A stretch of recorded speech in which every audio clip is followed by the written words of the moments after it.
2 விதமான நினைவு சின்னங்கள் வேண்டும். அந்த 2 விதமான நினைவு சின்னங்களும் பெற்றவர் முத்தமிழறிஞர் கலைஞர் அவர்கள்.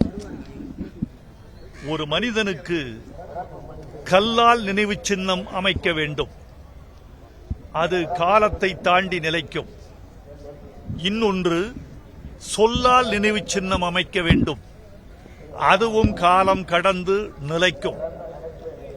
தமிழ்நாட்டின் மாண்புமிகு முதலமைச்சர் தளபதி முத்துவேல் கருணாநிதி ஸ்டாலின் அவர்கள் கலைஞருக்கு கல்லால் நினைவு சின்னம் எழுப்பியிருக்கிறார். அந்த இடத்தில் நாம் நிற்கிறோம். கவிஞர்கள் நாங்கள் சொல்லால் நினைவு சின்னம் எழுப்பியிருக்கிறோம். அது இது. இந்த 6ஆம் ஆண்டு நினைவு நாளுக்கு நாங்கள் கலைஞருக்கு படைத்திருக்கும் காணிக்கை இந்த நூல். கலைஞர் 100 கவிதைகள் 100 என்ற இந்த தொகுப்பு நூல். 100 கவிஞர்களின் கவிதை இதில் இடம்பெற்றிருக்கிறது.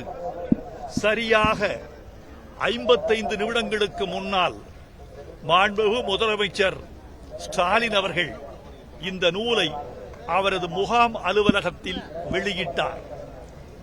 திராவிடர் கழக தலைவர் ஐயா வீரமணி அவர்கள் இதன் முதல் நூலை பெற்றுக்கொண்டார்.